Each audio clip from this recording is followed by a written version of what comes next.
নামাজ শুদ্ধ হওয়ার জন্য 4টা সূরা অবশ্যই শিখতে হবে। সূরা ফাতিহা সহ 5টা সূরা। কয়টা সূরা? মানে 5টা সূরা আপনার শুদ্ধ হতে হবেই হবে 100%। এর মধ্যে যদি একটা ভুল হয় সূরার মধ্যে, নামাজ নষ্ট হয়ে যায়, নামাজটা আর হয় না। আমাদের অনেক দুর্ভাগা ভাই এমন আছে যে 5টা সূরার মধ্যে 5টা সূরাই ভুল।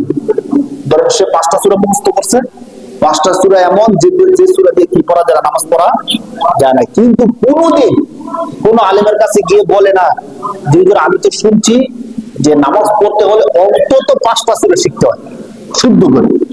তো দেখেন তো আমার 5টা সূরা একবার শোনেন তো হয় কিনা। মনে করি কি আমি গিয়ে বলবো, বললে যদি হুজুর বলবো যে আপনার 5টা সূরা তো শুদ্ধ না, তখন আমি পিছনে কত বছর নামাজ পড়ছি, তো আমার সবগুলো নামাজ কি শেষ। এর চেয়ে বলা পড়তেছি, পড়তে থাকি, শুধু শুধু হুজুরের কাছে বলার দরকার নাই। আমি গিয়ে বলবো, হুজুর বলবো আপনি সূরা শুদ্ধ হয়েছে না, তো আমি এত বছর এই সূরা দিয়ে নামাজ পড়ছি, তো হুজুরের কাছে আমি ধরা খেয়ে যাবো। তখন হুজুর মনে করবো যে 40 বছর পর্যন্ত আপনি ভুল সূরা দিয়ে নামাজ পড়ছেন, এই বয়ে আর কোন হুজুরের কাছে যায় না। এই জিনিসটা মনে করতেছেন, আরে এখন যদি আমি হুজুরের কাছে যাই, অন্তত এখন থেকে তো আমার নামাজটা কি হয়ে যাবে, শুদ্ধ হয়ে যাবে। অতীতেটা ক্ষমা চেয়ে নিব, আর এখন থেকে আমার নামাজটা কি করে নিব, শুদ্ধ করে নিব। আর এখনো যদি না যাই, তাহলে তো একবারে মৃত্যু পর্যন্ত আমার নামাজ, আমার সবকিছু শেষ হচ্ছে। চিন্তা করে দেখেন। আর এখনো যদি যাই, আল্লাহর কাছে বলতে পারবো যে আল্লাহ, আমি আমার শেষ বয়সে হলো একজন আলেমকে ধরছি, আলেম আমাকে বিষয়টা শুধরাই দিচ্ছে।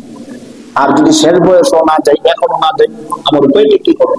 তো বলতেছিলাম আপনাদের কাছে আমার একান্ত রিকোয়েস্ট যে সূরা শুদ্ধ হোক অথবা না হোক, আপনি কোন একজন আলেমের কাছে যান, গিয়ে বলেন যে আমার আকীদা এই, আমি এই এই বিশ্বাসগুলো করি ইসলামের, আমি এই 5টা সূরা আমি আপনাকে সময় দেখেন তো আমার 5টা সূরা হয় কিনা।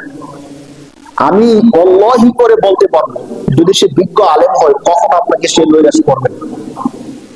সে বলবে না যে আপনি সূরা শুদ্ধ হন, আপনি সরেন, আপনার নামাজ হবে না, আপনি আমার কাছে আসবেন না, ডিস্টার্ব করবেন না, এমন কথা কেউ বিজ্ঞ আলেম মানে সে কখনো বলবে না। কারণ জানেন, আলেমদের সবচেয়ে বড় আকাঙ্ক্ষা হলো জনগণ কোরআন হাদিস সঠিকভাবে জানুক, আমরা একসাথে সবাই জান্নাতে যাই। সুবহানাল্লাহ।